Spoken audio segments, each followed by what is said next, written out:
Every man says body count matters, but here's the uncomfortable truth. It does, just not the way you think. Today, we're breaking down the hard data on why a woman's past can sabotage her ability to bond with you and why obsessing over the number alone doesn't just make you look insecure, it'll drive you insane.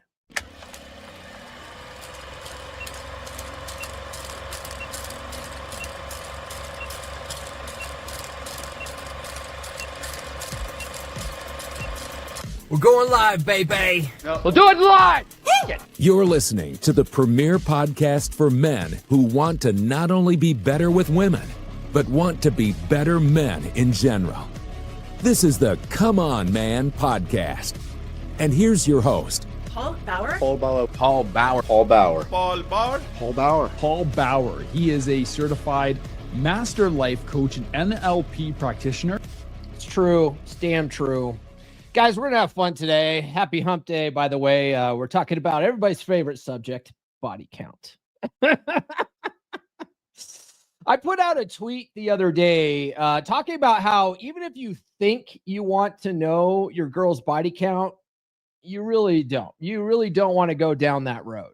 There's nothing but heartbreak and frustration there. Before we get into it, though, if you guys are new to the channel, my name is Paul Bauer. Oh, damn it. I didn't want to do that. My name is Paul Bauer. There we go.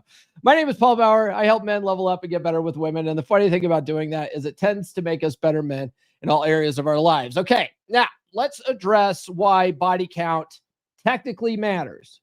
Okay, now there's been studies on this stuff. This is not just some dude on the internet's opinion, some white guy with a podcast, right, ladies? These are studies that have been done. Okay, there's been there's a known decline in marital satisfaction.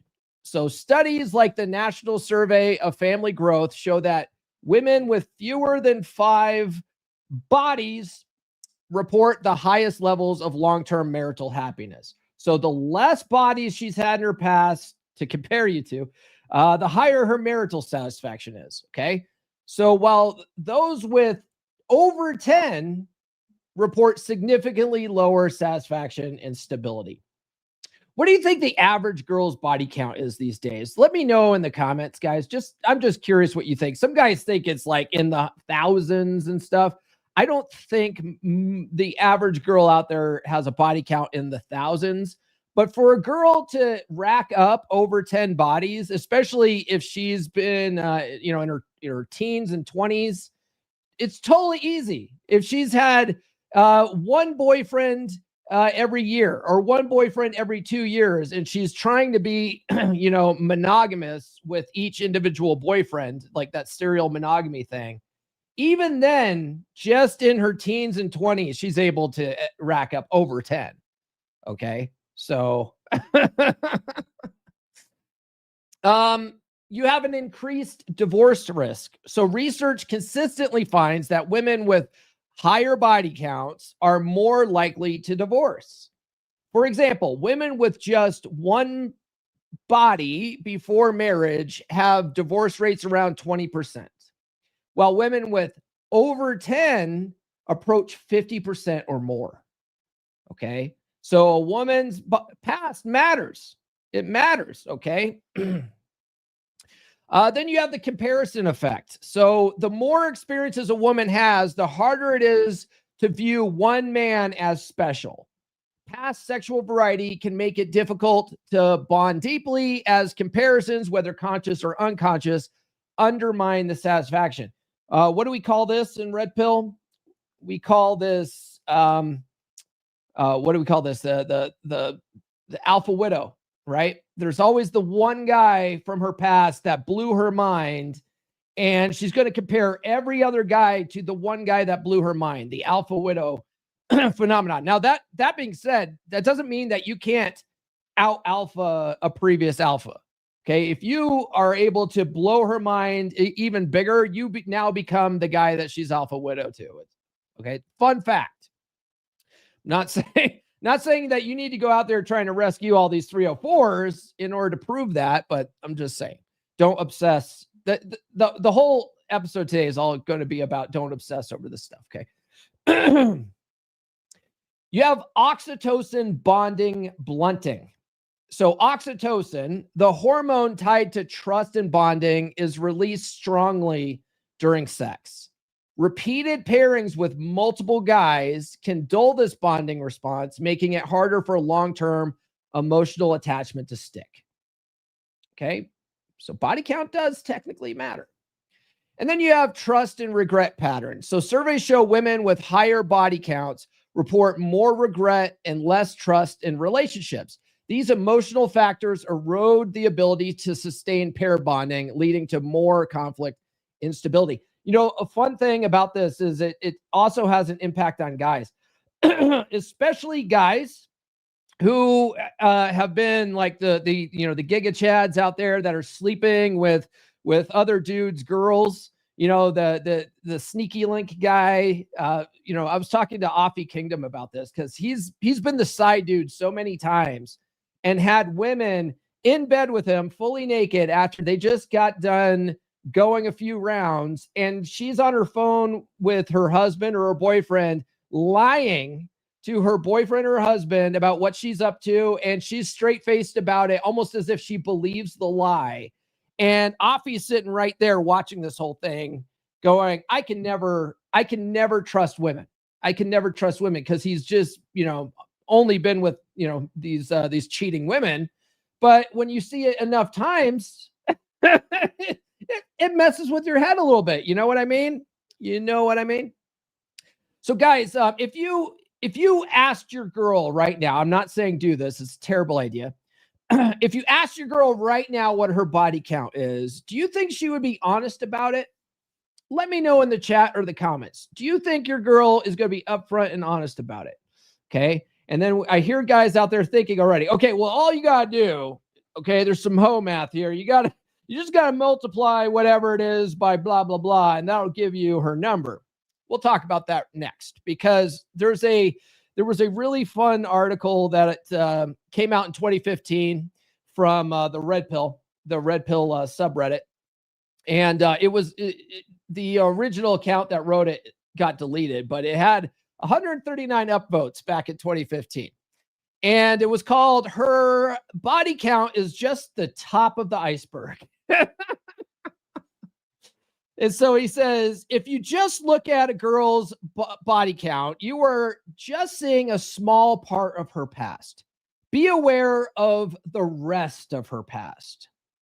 Okay. When browsing through Ask TRP, so TRP is the red pill. When browsing through Ask TRP, I came across a thread concerning a guy who was disgusted by his LTR after finding out how many partners she had. Obviously, he had the right.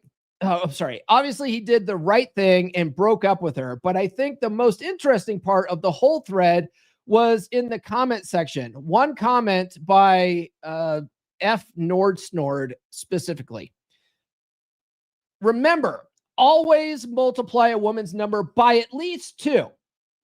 Most guys say 3 because when they are counting, 1, oral doesn't count. 2, anal only, that doesn't count, right, guys? That doesn't count. 3, drunk sex, that doesn't count. And 4, vacation sex where they won't ever see the guy again, that doesn't count, right? So the thing is, when you're asking a girl her body count, all right, even if she wants to be honest, she's leaving out some of these details. That stuff didn't count. She's doing this mental gymnastics in her head to justify why that doesn't really count towards her body count. I have an acquaintance that I used to go running with when I still ran, and she and I would jog, and she would talk about this stuff periodically. She divorced her husband like a year ago or 2 years ago now, I can't remember. And for a while there, she wasn't able to find a guy in the area that she liked. And so she was reaching out to old flames and having them come out to visit her so that she could get some D appointments. You know what I mean? And she actually said this to me. She's like, oh, what I like about sleeping with former boyfriends is it doesn't increase my body count, right? It doesn't count. It doesn't count because I already slept with that guy. Therefore, it doesn't add one to the numbers, right? It's the guy that I've already slept with. This is the mental justification. Anyway, so the guy goes on. He says, I would like to ever go further in that when you only count her body count, you do not take into account oral, the time she gave a hand job, or the time she French kissed a guy. You might even want to consider the amount of time she actually tried to seduce a guy that rejected her in the end. Therefore, multiplying by 3 or 4 is not exaggeration, but actually a way to get the full picture. Lesson learned. Always multiply by 4 at least if you want to take her full sexual past into account. Now, this is my argument with that nonsense. Okay. Even if you did this and you apply some kind of rule of thumb bullshit number to multiply her, whatever answer she gives you to, you still don't really know the actual number. Okay. So why even ask?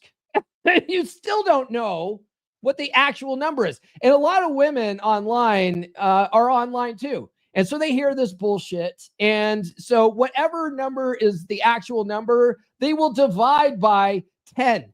Okay. If you're multiplying by 4, they're dividing by 10 to try to keep their number lower because they know it's a big deal, which is funny too, because women will go out there and say, why are you guys so concerned about body count? It shouldn't be an issue. It's not a big deal. A girl's past is her past. But at the same time, they will lie bald-faced to you about it because they know it's a big deal. And they know why it's a big deal. Okay? And they know that you're judging them because of it. So they will never, ever, in the history of ever, be honest with you about the actual number. Okay?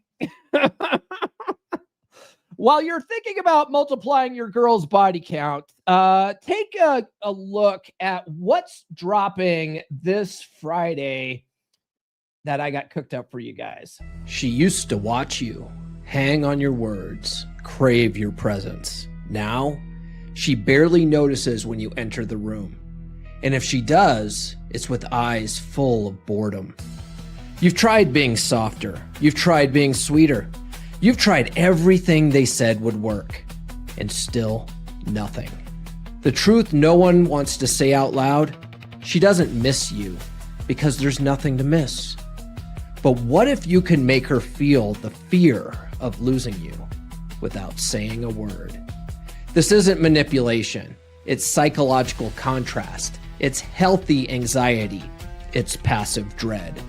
Rebuild tension, reignite her curiosity, make her jealous of the life you're living without her at the center. You don't chase desire. You become the man it fears losing. October 3rd. Don't wait for her to act different. Take action for yourself. Time to increase your body count, guys. You know what I'm saying? You know what I'm saying? By the way, on Friday, if you want to be notified as soon as the course is available, get on the email list, okay? And grab She's Made You Weak. It's my free ebook. It's the top link in the description. You'll get notified right away as soon as it's available. And I'm going to be offering a discount code as soon as it launches. That's going to be good for the entire month of October because I want you guys to get this course, all right? It's going to change your world. Now, the thread that I put out on X, it's largely based on ideas from this Red Pill Archive post by Archwinger, the legendary Archwinger. Which, if you guys didn't know, Archwinger's writing again. He's got his own Substack. I don't know what it might be archwinger.substack. Whatever. I don't know. You can search for it on Substack if you're a Substack guy. But he's writing again, which is awesome because the man has contributed so much to this space. He didn't even realize until a couple of years ago just how much he's contributed to this space. But the legendary Archwinger had a post back in 2017 called Obsessing Over and I'm modifying this slightly for YouTube. Obsessing over a slutty past is an indirect pedestal. Assume she's a slut, but don't obsess. Okay, that's the name of his post. And I'm just going to read it to you and then give you my thoughts along the way here. But he says, there was recently a man lamenting on the Married Red Pill subreddit about his wife's sexual history. He was a virgin when he met her, and to date, she is the only person he had ever had sex with. When asked, she told him she had 2 to 4 previous partners. I'm not quite sure why she answered him with a numerical range. See, this is a thing too girls will do to give you a non-answer, right? They're like, I don't know, maybe 2 to 4. If it's 2 to 4, you would fucking know. You would fucking know the answer to that. Now, when you start getting up, past 10, and now it starts getting fuzzy, right? But if you've only had 4 people that you've only ever slept with, you know all fucking 4 of them. You remember it, okay? Come on. So if she gives you a bullshit range, you already know it's bullshit, okay? Anyway, so he goes on. I'm not quite sure why she answered him with a numerical range, especially when there are only 3 integers included in that range, all 3 of which are small enough quantity to clearly remember the accurate number, and none of which are socially embarrassing, right? Because what did we say the statistics are? Over 10, right? And less than 5, right? Less than 5 is golden, and then over 10 is danger territory, right? So she said 2 to 4. So that's within the margin of error there. But he goes, it's almost like she didn't want to tell him or was lying. But whatever. Like most lost boys, this man didn't understand his problem. He said he felt like he was missing out, which is true. He did feel that way, but he thought that the reason he was missing out was because he had only had sex with his wife while she had some previous sex before him. This was eating at him terribly, and he was wondering if it would be best if he divorced his otherwise satisfactory wife to have sex with other women. So this guy was literally looking at her past, something he can't change or do anything about. She's still a good wife, but now he's thinking of literally blowing up his marriage over this.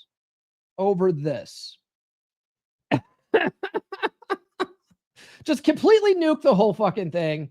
Because what do you think you're going to find out there these days? Especially in this was written in 2017, right?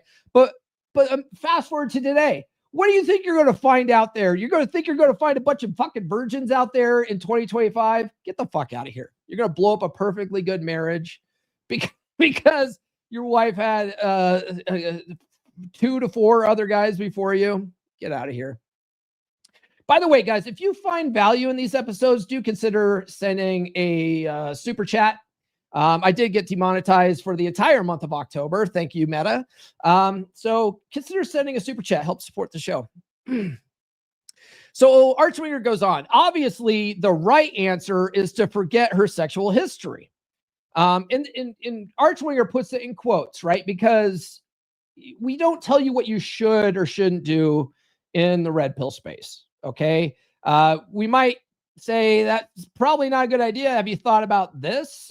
But we're not going to tell you what you should or shouldn't do. If you really want to nuke your marriage because you found out your girl had four bodies before you. I mean, do what you're going to do. There's some consequences there as well. Right. But that's why he put the right answer. Okay. Cause you have to do what's right for you, I guess. Right. He's married, has 2 kids, and at least by his report, his wife is a good wife and mother. I don't think he would be able to take it if he dumped her and she started fucking other guys, introducing his kids to them and playing family with someone else.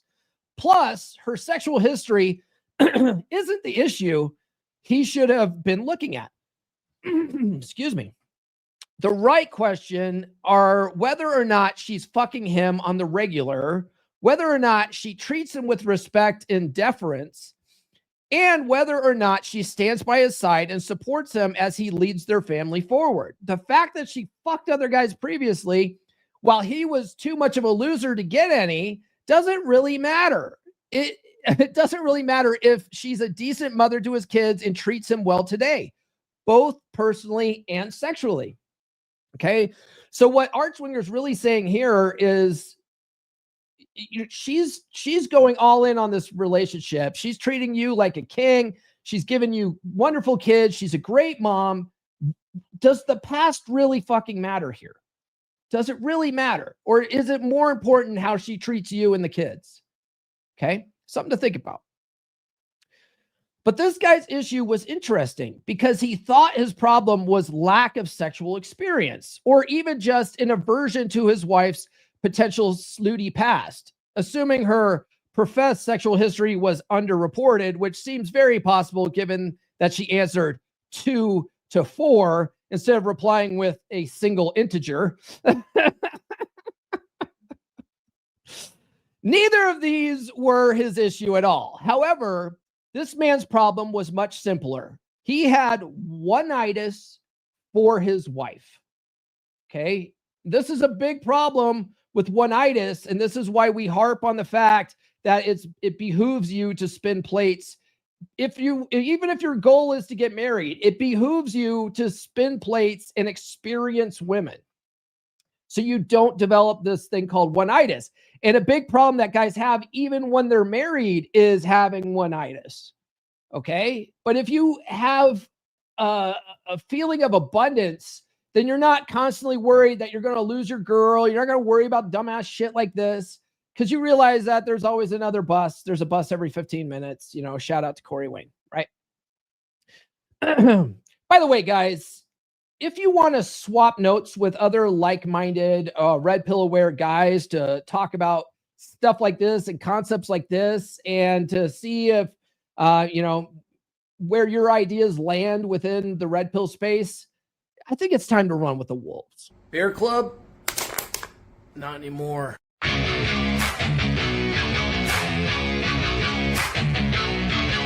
Wolfpack, you fix what's broken. You lead like a man again. No pity, no therapy. Just fire, just flame. Cold bed, broken home, midlife drift, feeling alone. You don't need hacks, blogs, lies. You need men with fire in their eyes. We rebuild from the ground up. No excuses, no soft stuff. Telegram lit 24/7. Brothers locked in, steel, not heaven. Step inside the pack. We don't fall, we attack. Truth, fire, presence, we bring it back. Masculine pride, no time to slack. Step inside the pack. Drop your past, claim your track. No therapy talk, no playing small. We sharpen blades, we take it all.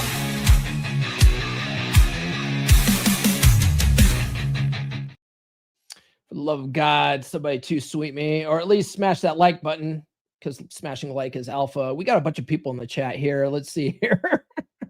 Nurse Chick, she showed up this morning. Good girl. She says, good morning, gentlemen. Nurse Chick always gets this. So naughty. She is. I'm gonna come. And you know it. Phil Bradley's in the house. Hoorah. What's up, Devil Dog? Erkin says, how short? Oh, because yeah, I started a little bit late. Good day, folks. CW says, morning, gents and Nurse Chick. Jerry's in the house. Good morning, Jerry. CW says, and here we go. 33 may be average is what Erkin thinks. You think a girl's body count, the average body count for women out there is about 33? I can see it. I mean, it would be easy for a girl to rack up that many bodies in her teens and 20s at bare minimum.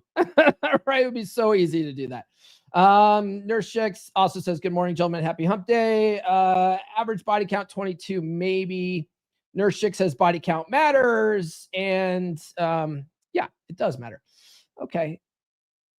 Yeah, Nurse Chick, she gives me her body. You know what I'm talking about. Girl, you know what I'm talking about. Kamal says, whatever number she tells you, assume it's a 50% discount. Erkin says, how is it written? Archwinger. Oh, yeah, I spelled it down here for you. It's all one word. Archwinger. Yeah. Let's see here. Tacitus 1979 says, where there is no odometer, there is no miles. Right. If it's out of sight, it's out of mind. Mr. Justice says, never stop spinning plates, even after marriage. Oh, that's an option. That's certainly an option. All right. So Archwinger continues. He says he was not obsessing over all the women he didn't fuck when he was younger. He was obsessing over all of the men his wife did fuck. Think about that for a minute. He's not thinking about chicks that he banged because he didn't bang any. He was a virgin. He was a good boy, right? All he can think about is all the dicks that have been in his wife's vagina right now. That's what he's obsessing over. Okay. I think it's pretty gay to be thinking about other dudes' dicks. Okay. That's just me. He had given her all of himself while he was only getting what was left of her after she had given herself to others. He didn't feel like he was missing out on other women. He felt like he was missing out on his wife. Instead of getting everything she used to be, he got what was left after her past. And he was consumed with the idea, the fantasy of his wife, the virgin, and how he should have gotten all of her, not just the remainder. Okay. Hey, Dar Fitness in the house. J. Cole said, whatever number she gives you, multiply by 3. But still, like I said before, if you're showing up late, you still don't know the real number. You still don't know the real number. By the way, guys, follow me on social media. The links are in the description for that. I'm going hard on X since I've been demonetized on Facebook. So if you guys normally follow me on Facebook, that's my biggest following. I have over 100,000 followers on Facebook. And then I can't stream to Facebook right now while I'm being demonetized, but I can play this. I can post it later. So if you're on Facebook right now, go follow me on X. Okay. While it's not discussed heavily, this is really part of the reason why men are so repulsed by sleuths. When we invest in a woman, we want all of her, not just the parts she has left after giving herself to numerous previous men. We don't want to pay full price and give all of ourselves to half of a woman. The thing is, this is classic one-itis. In the case of our example man, he had placed the idea of his wife, the virgin, on a pedestal. He failed to realize that even before she met him, and even before she had ever had sex, his wife, the virgin, was still just a woman. She wasn't any more special, unique, or perfect than she is today. She was just another woman, easily replaceable, and just as likely as any other woman to lie, cheat, leave, make shitty decisions, and so on. Responsive to the right stimulus most often including loser behavior from her man. Okay, so if he's acting like one-itis, he's obsessing over the stuff. All this acting, obsessing over your girl. What you ever hear girls say, you're just being insecure. You're just being insecure. Now, you might not think that you're being insecure. This is a legitimate concern. We went through the concerns at the beginning, right? There's pair bonding issues, divorce rates, all this kind of stuff, right?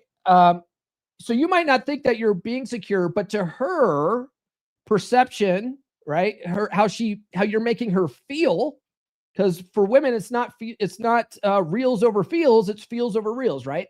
And so when we talk about this often in the space, be attractive, don't be unattractive. You obsessing over this stuff comes across as unattractive behavior, which might actually push her away to go bang more dudes. Okay, so so this is what Archwinger's saying, right? Provided the right stimulus, which means she's repulsed by your behavior, unattractive behavior, it might actually cause her to go make some shitty decisions that she might not otherwise have done. Right? Because up till now, before he starts obsessing over this, she's been a good mom, she's been a good wife. And now he starts obsessing over this, it might actually push her away. Right? This is self-sabotage. This is looking for a reason to be mad at a girl. Sometimes I see this in the brothers in Wolfpack. They look for reasons to be upset with their girl that aren't necessarily there. And this is what's great about the Wolfpack, is because the other brothers can show you from a different perspective. Like, are you sure you're not just looking for a reason to be upset? Are you sure? Because that's not how I'm reading this sort of thing, right? So but she's just a woman. Okay. All women, every single one of them are capable of doing horrendous things. Okay. They're all capable of it. Are they going to all act on it? Not necessarily. Right. By the way, guys, if you want to work with me one-on-one, you can book a call by going to call.fixdeadbedrooms.com. Archwinger continues. Ironically, in an indirect way, fucking lots of women before marrying his wife would have helped this guy out, but not for the reasons he thought. He wasn't fucking other women he had missed out on, nor was it evening the score before meeting his wife. What he was missing were the lessons best learned through experience, that sex isn't anything special and women aren't anything special. If this guy had fucked his way through a few dozen women, the fact that one particular woman he was currently fucking had a sexual history wouldn't bother him, because he'd understand that sex isn't special and this woman isn't special. He wouldn't idealize what this woman used to be pre-sex, because he would understand that even then she was just a woman like any other. This is why experiencing that abundance is helpful, because you realize there's always another woman, right? And when you realize there's always another woman, then other things become more important to you, right? Like, because you've been with all these other women, you've seen how they've treated you. Some women treat you good, some women are, treat you like shit. And that's why you spin plates to let the cream rise to the top, right? So that you have women that enjoy your presence, you enjoy their company, and you know what I mean? But you've experienced all these other types of women, and you realize, hey, they're kind of interchangeable, right? So other things become more important. Anyway, yeah. And besides, if you've had 50 to 100 girls or whatever, or my man, Eric Everhart, 4,000 women. He used to be a prawn star, right? So he's got a reason for that. A woman that's had, in the double digits, you'd be like, I've had more than that. So it's not a big deal. Anyway, guys who fuck don't care about this shit, right? But this guy was a virgin, right? The guys who don't fuck care about this shit the most. All right. Worrying about whether one particular woman is or isn't a sleut is at its core a form of one-itis. Unless you're a child and just starting to notice girls or travel in some extremely religious circles, all women you meet have some kind of sexual history. And on a broader scale, all women have some kind of life history. When we obsess over a woman's past, sexual or otherwise, what we're really experiencing is a fear of loss, a fear of missing out, or possibly a fear of buyer's remorse. We worry that if we invest in a particular woman, we wouldn't be getting all of her, just what's left after her past. These aren't socially popular thoughts, however, so the blue pill world has spun a narrative to twist things a little bit. In the form of modern sex-positive ideology, in the blue pill world, sexual experience is natural, healthy, expected, and even encouraged. It's practically regarded as an essential rite of passage for every girl to have a wild, snooty, casual sex phase, to experience life, figure out what she likes, and get it out of her system while she's young. And people today laud this as a good thing.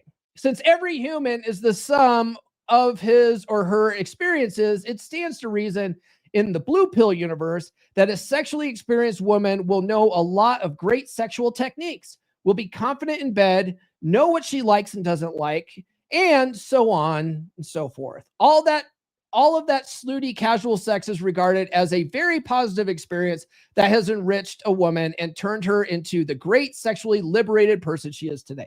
Now, there are a lot of circumstances where women will be very sexually active and very sexually open and do all the kinky crap in their, teens and 20s. And then they're tired of being used by the bad boys or whatever, and they're looking for more stability, and they settle down with more of a beta provider type who doesn't sexually turn her on. So she's not as enthusiastic about doing these same things that she'd let other guys do to her in the past. That's a problem. That can be a problem, right? If your girl has had lots of experiences with anal, but with you, she doesn't want to do anal. That should tell you everything you need to know. She's just not that into you, okay?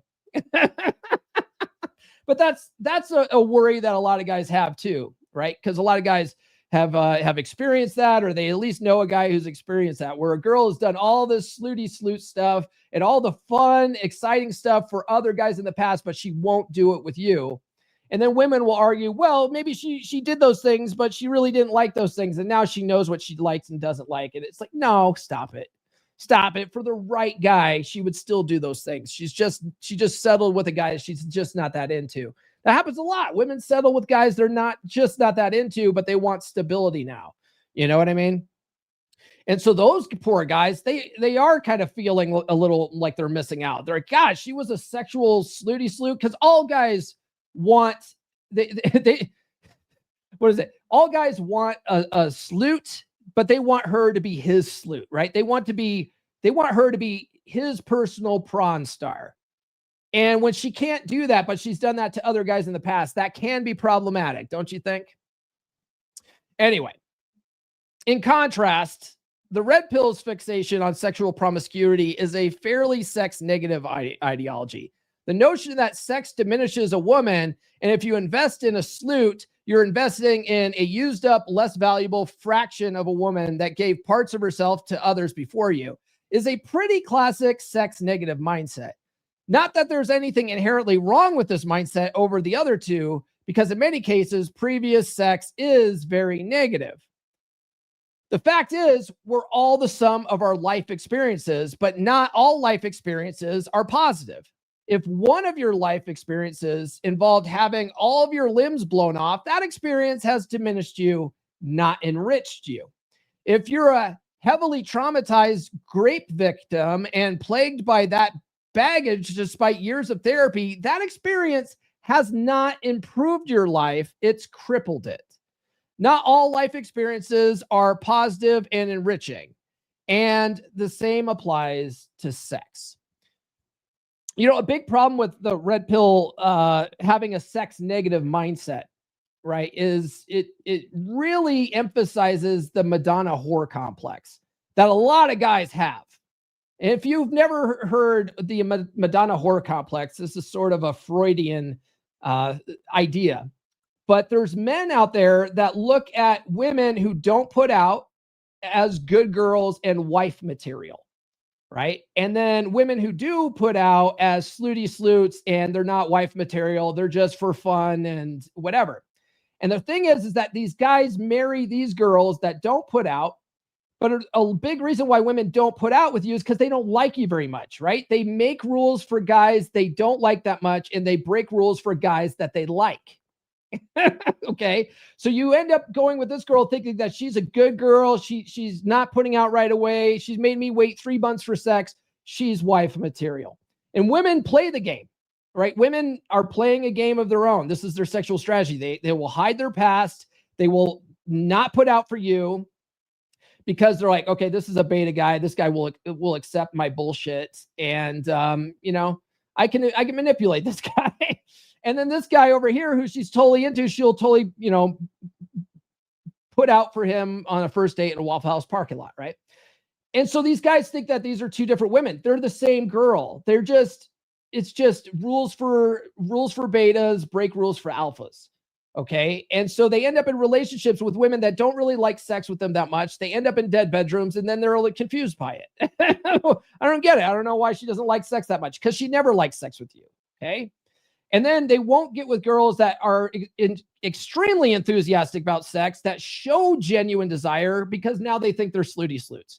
Now, what's really funny is a lot of guys will marry women like this, and then they won't even want to have sex with their wife, because if they do, she's too pure for that, because they put her on some kind of pedestal. So they'll go out and sleep with prostitutes or cheat on her or whatever, with girls that, they can really just get dirty with, because these are sleuths. That's what they're for. And they think that these are two different women. It's really dumb. It's really dumb. And if you really want that genuine desire that we often talk about in red pill space, you got to get rid of the Madonna-whore complex, because the women that really like you will be throwing themselves at you. Okay.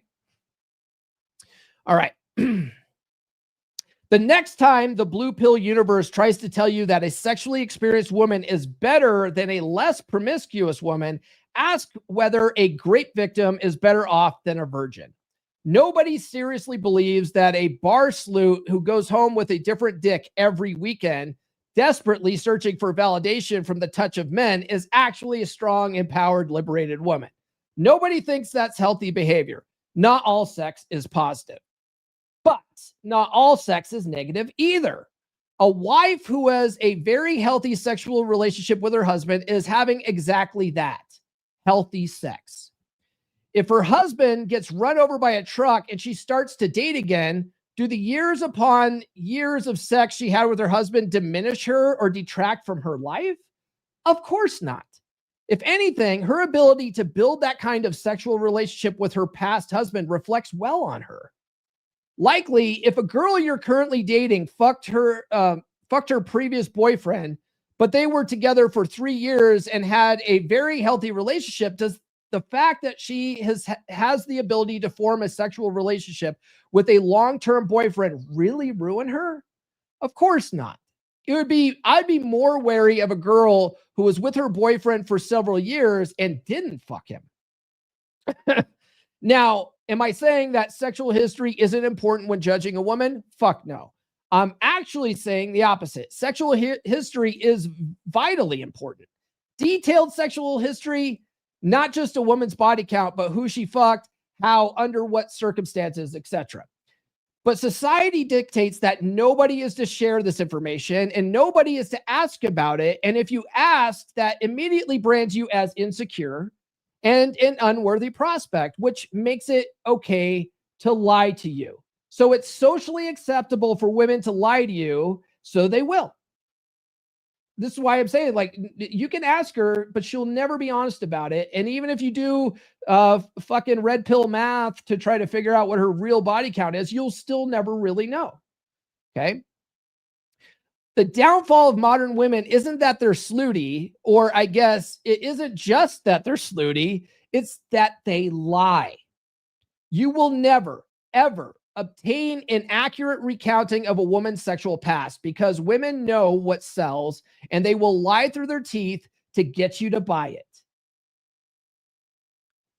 In short, there's no point in obsessing over whether a girl you're currently eyeing is a slut. You'll never know for sure because she will lie and take great pains to hide it. Additionally, obsessing over the parts of her she already gave away as though this woman, before she became a slut, was somehow special in a form of one-itis. It's putting the idea of what this woman might have been previously on a very, very undeserved pedestal. The woman she used to be became a slut when exposed to the right circumstances. So it's not like the woman she used to be was that great. Goddamn, Archwinger is smart, right? So for every woman you meet, you need to do two things. First, assume she's a slut. Anything she says or does that seems non-slutty is probably an act because women hide their slut pasts. If she's actually a non-slut, great. But the burden is on her to prove she's an exceptional woman. Not on you to assume she's great until she slips up and gets caught in a lie. Got it? So the burden of proof is on her. This is why when you're going out dating, I say you only have a few jobs to do, right? Your job is to test for interest, test for her ability to follow your lead, facilitate fun, and fuck. That's it. You have 5 things to do on the dating circuit, right? You need to test to see if she's into you or not. So you go for a kiss. If she wants to bang, awesome, she's into you, right? If you tell her what to do, does she do it or does she give you a bunch of shit for it? Okay. Other than that, facilitate fun and fuck. Those are your only jobs. All right. It's not to assume whether she's a slut or not. Okay. Just assume she's probably a slut. Okay. The burden is on her to prove herself to you. to prove that she's worth your time, to prove that she's contender material. That's why you have the contenders list that I talk about all the time. Okay. It's her job to prove that stuff. Other than that, your job is to facilitate fun and fuck and not obsess over this shit. If she's, let's see here. It's not on you to assume she's great until she slips up and gets caught in a lie. Second, pretend to be sex positive. Act like you think sleuths are cool and fun and funny and smart, and that their stories, especially the sexual ones, are oh so interesting. Be open and non-judgmental on the outside while secretly laughing at them on the inside. Make them feel comfortable as they fuck while you seemingly don't judge them for their past and silently place them in the fuck only box. Right? They will out themselves eventually by their behavior. Okay? You will never know the exact number, but by their behavior should you judge them, right? Get all biblical. So that's why you're testing. You're testing to see if she fits in these boxes, your must-haves. If she fits in all these must-haves, who gives a fuck, right? She treats you well. That's the important thing. If she's doing all this other, red flag behavior on your do not wants list, well, then you either dump her right there or you make her a plate, right? That's it. The burden is on a woman to prove to you she's more than just a fuck object, not on you to seek out her favorable traits or to assume she's awesome until she gets caught. Okay. So the moral of the story is the name of the article, right? Assume she's a sleut. Don't obsess over it though. Okay. If you assume every woman's a sleut, then the good ones will still show themselves. Does that make sense? Or are you guys like, no, Archwinger's way off on this one, bro. Mr. Justice says a low body count girl and a high body count girl will both treat a loser with contempt. True. Absolutely right. Guys, follow Mr. Justin. He's got a lot of really great stuff, by the way. Sam Scene, going through something and want your advice. I'm straight, first of all, but I find myself so annoyed with female behavior. I've done well with dating, but they're also annoying. Normal. Is it normal to be frustrated with dating? Yes. There's a lot of guys that are frustrated with dating, but that's because of their mindset about dating. If you look at it like it's a grind, it's going to be a grind. If you look at it like all these women aren't worth your time, you're not going to find any woman that's worth your time. We get what we focus on in life. But if you change your mindset about it to having more fun with it, and I like going out and meeting new people, and I'm testing to see if I like her or not, right? All that kind of stuff where you're letting her qualify to you. It changes the dynamic, how you look at it. That's why I like to tell guys your only job, right, is to test for interest, test her ability to follow your lead, facilitate fun, and fuck. If you do that, you actually have fun with it. Dating actually becomes a fun thing to do. You know what I mean? All right. That's all we got for this episode, guys. I hope you guys got some value out of it. I hope you guys liked it. If you guys want, let me see if I can find him here. Archwinger is a genius, and I'm glad that he got pulled back out of hiding because he was sort of incognito for a long time, and I think it was Torsha, Rollo Tomasi's friend Torsha, that tracked him down and dug him up and brought him out of hiding and interviewed him because Ryan Stone talks about him so much, right? Well, in fact, if you read Dread and Frame by Ryan Stone, Archwinger appears in there quite a bit, and Archwinger appears in my books quite a bit. And just because he's such a smart guy, and so he got pulled out of hiding. It turns out he's an attorney, and he went through his whole bout in the married red pill, and it turns out he married a lesbian, right? And that's a big problem was a big problem with his first marriage. He's married again. He's actually married again, and he loves his wife, and they have a great relationship and all this kind of stuff. You can follow him on X. I'll drop a link to him here. And if you guys like his Substack, I'll drop a link to that as well. Because he really does have a lot of great insights into this stuff. Hold on one second. Archwinger Substack. Here we go.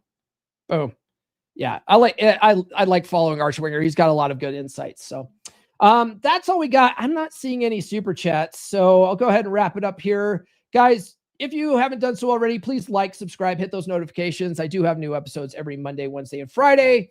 Tune into the podcast on Friday. We're going to be, what are we going to be talking about on Friday? Oh, I found another Red Pill archive post that I want to talk about, and it's all on maintaining frame and what it means to maintain frame. This guy had this really extensive post on mental frame and being an alpha male. And so I broke it down to the top 20 concepts. So we're going to go through those on Friday and see how accurate this guy is. You know what I mean? There was some things I totally agree with, and some things I'm like, I don't know. So it'll be fun to tune into that and pay attention on Friday. Other than that, we'll see you guys then. This has been the Come On Man podcast. Now, go out and get it.